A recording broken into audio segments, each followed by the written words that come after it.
ফের বড়সড় সাফল্য পেল বক্সিরহাট থানার জোড়াইফাড়ির পুলিশ। অবৈধভাবে মহিষ পাচারের অভিযোগে শঙ্কোশ নাকা পয়েন্ট থেকে গ্রেফতার দুই ব্যক্তি।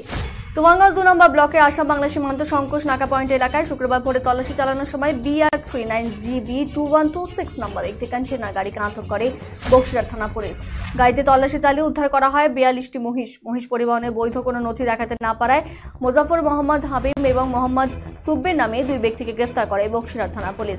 মহিষগুলো ডালখোলা থেকে আসামের উদ্দেশ্যে নিয়ে যাওয়া হচ্ছিল বলে প্রাথমিক তদন্তের পর পুলিশ জানিয়েছে। আজ তাদের স্বাস্থ্য পরীক্ষা করার পর তুফানগঞ্জ মহকুমা দায়ের আদালতে পেশ করা হলে বিচারক তাদের 14 দিনের জেল হেফাজতের নির্দেশ দেয়।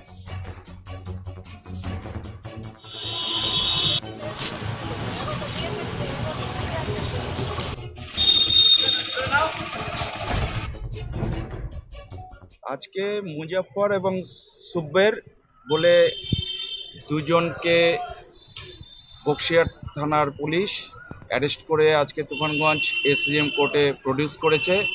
তাদের বিরুদ্ধে অভিযোগ যে আজ ভোর 6:05 নাগাদ শঙ্কোশ ব্রিজের কাছে তাদেরকে বক্সিরহাট থানার পুলিশ সন্দেহজনকভাবে ডিটেন করে এবং তাদের জিজ্ঞাসাবাদ করার পর দেখা যায় একটি তারা বিহার নাম্বারের গাড়িতে 42টি মোষ তারা ক্যারি করছিল।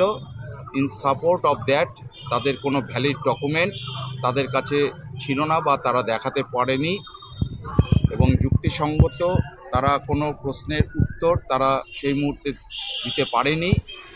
তাই এই মোষগুলি তারা ডালখোলা বলে একটি এলাকা থেকে এই গাড়িতে লোড করে আসামের উদ্দেশ্যে নিয়ে যাচ্ছিল, কিন্তু তারা এখান থেকে পরিষ্কার তারা কার কাছে নিয়ে যাচ্ছিল বাকি তার সেই রকম কোনো সদুত্তর তারা দিতে পারেনি। পাচার করছিল সেখানে যেহেতু কোনো বৈধ কাগজপত্র দেখাতে পারেনি, কাজেই এখান থেকে বোঝা যাচ্ছে তারা উদ্দেশ্য পাচার করার উদ্দেশ্যেই তারা এগুলো নিয়ে যাচ্ছিল।